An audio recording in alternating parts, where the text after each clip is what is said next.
Lunch tayo guys. KFC. Mac and cheese. Coleslaw.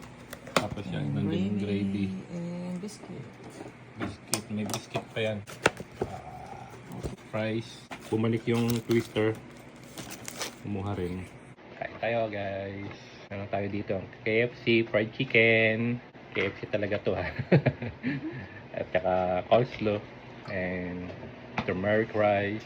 Lagyan natin ng gravy yung chicken. Yan. Ang gusto ko. Mm. No buns? Ngayon pala lasa ng KFC, no? Mom, can you remove the bone? Maalat. Because where's the sauce? Hmm? Where's the sauce?